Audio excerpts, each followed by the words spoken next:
ठीक है, उसके बाद आपको मौका नहीं मिला, टेस्ट भी खैर कम हुए, प्रेशर भी था कि परफॉर्मेंस भी देनी है, कमबैक भी हुआ है।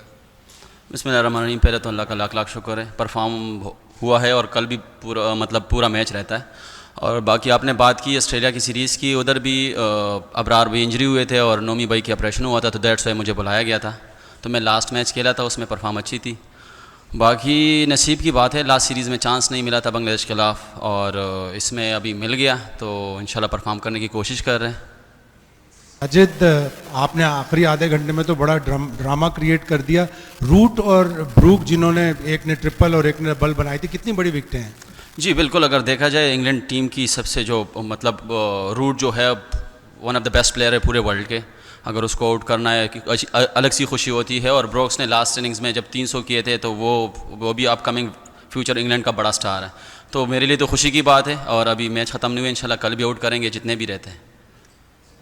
साजिद, लास्ट आपने जिस तरह बताया आप ऑस्ट्रेलिया में टेस्ट खेले थे, जब आप लोग आ रहे थे इस टेस्ट के लिए या स्क्वाड में, तो काफ़ी ये बात हो रही थी जितने भी स्पिनर्स आ रहे हैं इन्होंने काफ़ी अरसे से रेड बॉल क्रिकेट नहीं खेली। आपने कोई मेरे ख्याल से 10 से 12 ग्रेड 2 और ये ग्रेड 1 के वनडे मैचेस खेले हैं, तो ज़रा बता सकती हैं कि किस तरह से अपने आप को रेडी कर रहे थे कि अगर कभी टेस्ट रिकॉल भी आता है तो किस तरह परफॉर्म करना है। देखा जाए तो मैं इंग्लैंड में था, बांग्लादेश से पहले मैं इंग्लैंड में था, उधर क्लब क्रिकेट खेलने के लिए गया था लंकाशायर, और उसके बाद आया हूँ। प्रिपरेशन स्टार्ट थी रेड बॉल की, क्योंकि बांग्लादेश आ रही थी, तो अनफॉर्चुनेटली उधर मौका नहीं मिला। उसके बाद हमारा मैं केरल डिपार्टमेंट से खेलता हूँ, तो वाइट बॉल का उधर कैंप लगा था, तो फिर पैंथर टीम से मैं खेलता हूँ, सिर्फ फाइनल में मौका मिला, उधर मेरा मैच हुआ। उसके बाद फिर मैं वापस चला गया डिपार्टमेंटल वनडे, उधर खेल रहा था। लेकिन जो स्किल वाइज है, हमने मतलब अपने आप को मेंटेन रखना है, चाहे वाइट बॉल हो, रेड बॉल हो, पिंक बॉल हो, जैसे भी हो, आपने सिर्फ फोकस करना है कि जहाँ पर भी मुझे मौका मिले और मैं परफॉर्म करने की कोशिश करूँ। स्पिनर्स के साथ फास्ट बॉलर्स होते हैं तो उन्हें थोड़ा सा हेल्प मिलती है कि चलें फास्ट बॉलर्स हमारे साथ हैं। तो इस मैच में जब आपको पता चला कि हम सिर्फ स्पिनर्स पे ही डिपेंड कर रहे हैं, फास्ट बॉलर नहीं है, तो इस बात का कि आपके ऊपर प्रेशर था? और दूसरा, आज जब इंग्लैंड ने स्टार्ट किया, बड़ा अच्छा स्टार्ट था, बड़ा फास्ट खेल रहे थे, उस वक्त आप लोगों की क्या स्ट्रेटजी चल रही थी कि किस तरह से इंग्लैंड को हम लोगों ने कवर करना है?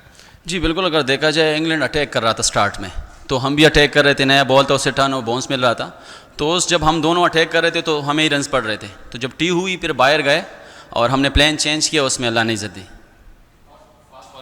फास्ट बॉलर का आपने क्वेश्चन किया, आमिर जमाल हमारे साथ ऑलराउंडर है, इसका कोई प्रेशर नहीं। जब आपके साथ एक्सपीरियंस नोमान भाई बड़े अरसे से खेलते आ रहे हैं टेस्ट क्रिकेट, डोमेस्टिक क्रिकेट, तो ऐसी कोई प्रेशर नहीं है। और जब आपके साथ कप्तान, वाइस कप्तान और कीपर और नोमी भाई जैसा स्पिनर, तो कोई ऐसी प्रेशर की बात नहीं है। जी अस्सलाम वालेकुम Sajid, this is Bairam Kazi from pro sports. सबसे पहले तो मुझे ये बता दें कि इस सरफेस पे खेलना कितना एंजॉय कर रहे हैं आप, क्योंकि इस पे हेल्प मिल रही काफ़ी स्पिनर्स को। और दूसरा, रन आउट चांस जब मिस हुआ था तब क्या फीलिंग्स थी उस टाइम पे? जी अगर देखा जाए बिल्कुल एंजॉय कर रहा हूँ, लेकिन इस विकेट पे दरमियान में कुछ नहीं है, जो भी है वो थोड़े बाहर से है, और आपने पेस वेरी करना है तभी कुछ मिलेगा। जब पेस एक ही जैसा होगा इधर इस विकेट पे, अभी मैं कह रहा हूँ इस पे दूसरा टेस्ट है, लेकिन ऐसे कुछ नहीं है। हाँ, इस पे पेस वेरी करोगे तो तभी कुछ ना कुछ मिलेगा। और दूसरा क्वेश्चन जो आपने किया है कि रन आउट का, हाँ बिल्कुल, टेस्ट मैच है और आप पाकिस्तान के लिए खेलते हो, स्टार के लिए खेलते हो, तो ऐसी चीज़ें अगर आपसे होती है तो हम वो तो जल्दी आउट हो गया। लेकिन बिल्कुल जैसे कि मैं फील्डर हूँ और जिस तरह के मेरे रिकॉर्ड है एज ए फील्डर डोमेस्टिक में और इंटरनेशनल में, तो ऐसे नहीं होना चाहिए थे, लेकिन अनफॉर्चुनेटली क्रिकेट है, पार्ट ऑफ गेम में हो जाता है।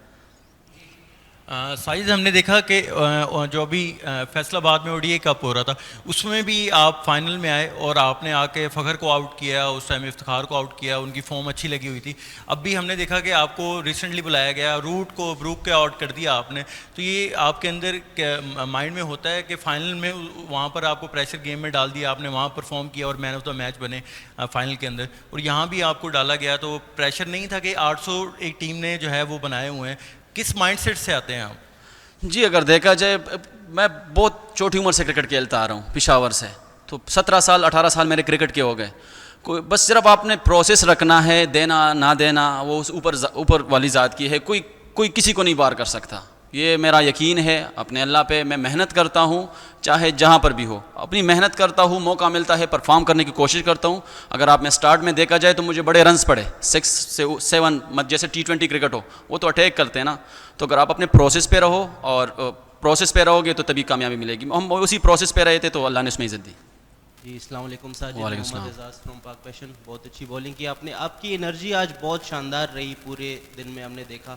मिडल ऑफ द सीरीज़ आपको पिक किया गया है और ऐसी टीम के अगेंस्ट पिक किया गया है जो स्पिनर्स को बहुत अच्छा खेलते हैं और अटैक करते हैं। आपने खुद भी कहा कि आपके पहले कुछ ओवर्स में बहुत ज़्यादा उन्होंने अटैक किया, तो इतने प्रेशर के साथ जब आप कम बैक करते हैं अगेंस्ट ऐसी टीम के जो इंग्लैंड है और वो अटैक भी करते हैं स्पिनर्स को, तो अपने कॉन्फिडेंस को, एनर्जी को थ्रू आउट द डे इतना ऊपर आप कैसे रखते हैं? वही बात है, आप प्रोसेस करोगे ना, जितनी आपकी पिछले आप अगर अपनी ज़िंदगी को देखो, अपनी जो आपने स्ट्रगल किया हो वो सारी चीज़ों को देख रहे हो और इस स्टेज पे आते हो, आप पाकिस्तान के लिए, स्टार के लिए खेलते हो ना, तो एक जज्बा आता है। जैसे मतलब मैं एक स्टार के लिए खेलता हूँ तो मेरे में ये जज्बा है कि मेरे जो वालिद साहब है वो पाकिस्तान आर्मी से थे, मैं पाकिस्तान से खेल रहा हूँ, स्टार के लिए खेल रहा हूँ, पहले कंट्री है ये चेस्ट पे जो है ना, मैं इसी के लिए खेलता हूँ, मेरे पे जितनी एनर्जी है, जैसे भी मैं हूँ, मैं इसी स्टार के लिए खेलता हूँ, अल्लाह उसमें इज़्ज़त देता है। अस्सलाम वालेकुम साजिद, मुबारकबाद आपकी परफॉर्मेंस के लिए। Thank you so much. Sajid, Harry, आपने प्रोसेस की बात किया तो हैरी ब्रूक ने 6 में से 400 टेस्ट के पाकिस्तान के अगेंस्ट किए हुए हैं, लेकिन आज आपने बड़ी जल्दी उनको उनके स्टंप एक्सपोज कर दिए, तो was there any special plan जो आप लेके आए थे? लास्ट मैच मैंने देखा था, मैं पेशावर में था, तो वो थोड़ा सा बैकफुट पे खेलता है क्योंकि उसको टाइम मिलता है, वो जैसे मोहम्मद यूसुफ भाई खेलते थे वो बहुत टाइम लेता था और फिर खेलता था, तो जैसे जो ब्रोक्स है वो भी बैकफुट पे खेलता है, लेकिन ऑफ स्टंप पे थोड़ा सा पेज बना हुआ था, तो जैसे ही पहला बॉल वो खेला है तो मैंने रिजी भाई से बात की, अगर ये दोबारा इस तरह गया तो मैं इसको आउट कर लूँगा। उसी पे प्लान रिजी भाई ने कहा कोई बात नहीं, आप कवर में चौका का लो, मिड ऑफ पे का लो, लेकिन इसको आउट करना है और आज ही आउट करना है। हम उसी प्लान पे गए और अल्लाह ने उसमें इज़्ज़त दी। Thank you so much.